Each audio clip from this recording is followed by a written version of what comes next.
జై జగన్నాథ్. భారతదేశం మరియు ప్రపంచంలోని సనాతన ధర్మ భక్తులందరికీ నా వినయపూర్వకమైన నమస్కారాలు. మునుపటి ఎపిసోడ్లో అత్యంత ప్రాముఖ్యమైన భవిష్య మాలిక విషయాలను మరియు భారతదేశంలోని ప్రజలందరికీ సురక్ష కల్పించే విషయాలను చర్చించాము.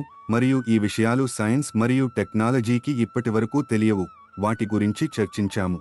అలాగే భారతదేశం సముద్ర మట్టానికి అత్యంత ఎత్తులో ఉంది మరియు భారతదేశం భూస్వర్గం. రాబోయే విపత్తు వరదల సమయంలో ఇతర ప్రాంతాలతో పోలిస్తే జలప్రళయం వలన కలిగే విధ్వంసం భారతదేశంలో చాలా తక్కువగా ఉంటుంది. మళ్ళీ మహాపురుష అచ్యుతానంద ఇలా వ్రాశారు: సృష్టిరకర్త ప్రభు జగత్పతి జాణ భారత భూమిరే కరివే వైకుంఠ స్థాపన. అత్యంత పవిత్రమైన భావంతో మరియు అత్యంత భక్తితో మహాపురుష్ అచ్యుతానంద భారతదేశంలోని భక్తులందరి కోసం ఇలా వ్రాశారు: శ్రీష్టిరా కరతా ప్రభు జగతపతి జానా. దీని అర్థం విశ్వానికి సర్వోన్నత పాలకుడు, రసికేంద్ర మౌళి, దేవాది దేవ్, ప్రభు శ్రీ బాంకే బిహారీ, విష్ణువు శ్రీ జగన్నాథ్ ఏం చేస్తాడు?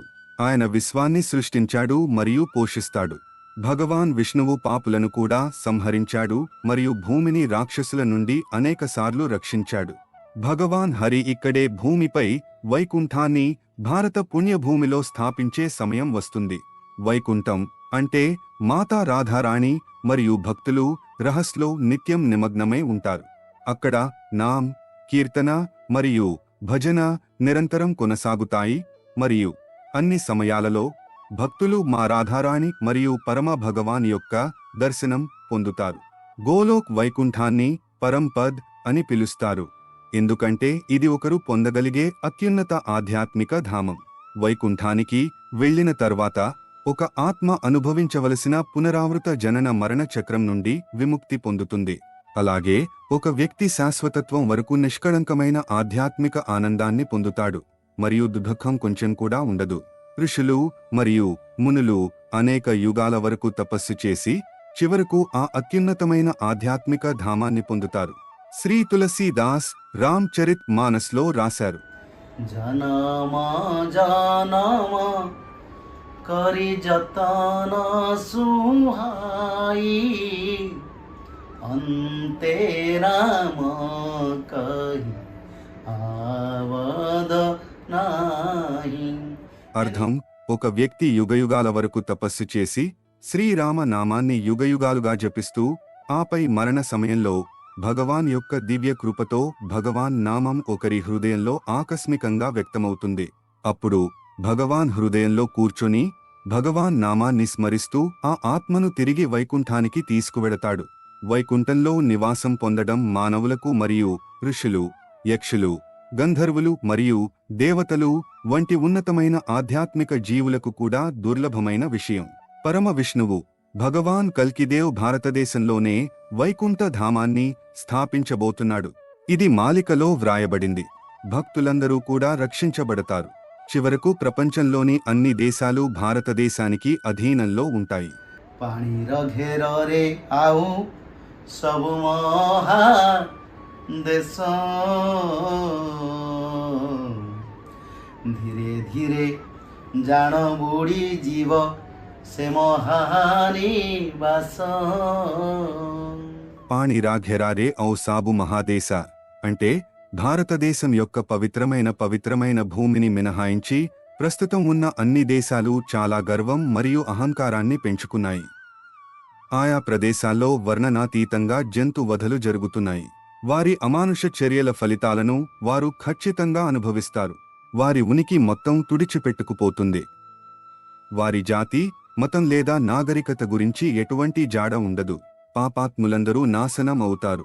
మహాపురుష అచ్యుతానంద భవిష్య మాలికలో సూర్యుడు పశ్చిమాన ఉదయించగలడని, అది రాబోయే సత్యయుగంలో జరుగుతుందని రాశారు. అయితే ఆయన చెప్పిన విషయాలు ఎప్పటికీ తప్పులు కావు. ఆ విషయాలు సవరించలేము.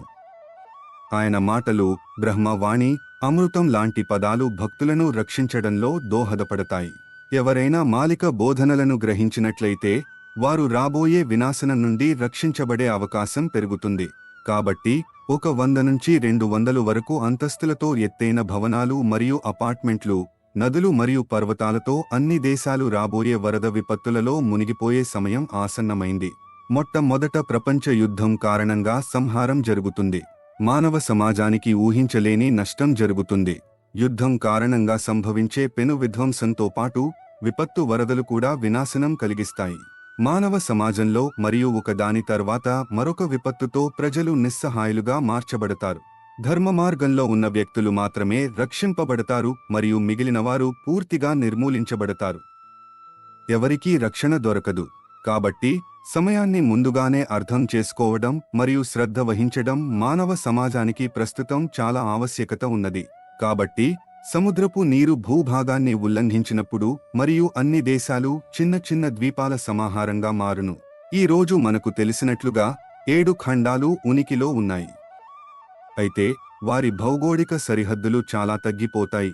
అవి చిన్న ద్వీపాల సమాహారంగా మారుతాయి. అఖండ భారతదేశం ఆవిర్భవిస్తుంది. ఆఫ్ఘనిస్తాన్, బలూచిస్తాన్, పాకిస్తాన్, చైనా, మయన్మార్, బంగ్లాదేశ్ వంటి ప్రాచీన అవిభాజ్య భారతదేశం యొక్క భూభాగాలు ఏకం చేయబడతాయి మరియు అఖండ భారత్ లేదా ఆర్యావర్త్ అని పిలువబడే అతిపెద్ద ప్రాంతం ఏర్పడుతుంది. భగవాన్ కల్కి భారతదేశంలోని స్వచ్ఛమైన మరియు పవిత్రమైన భూమిలో తన భక్తుల కోసం వైకుంఠ ధామాన్ని స్థాపించి ఆ తర్వాత రామరాజ్యాన్ని స్థాపిస్తారు.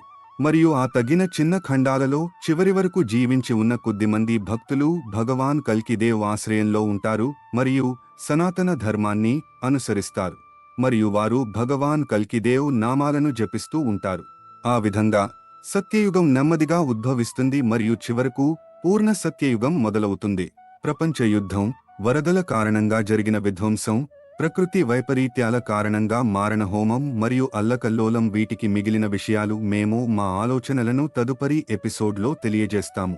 ఈ రోజు ఎపిసోడ్ ముగించే సమయం వచ్చింది. అప్పటిదాకా జై జగన్నాథ్.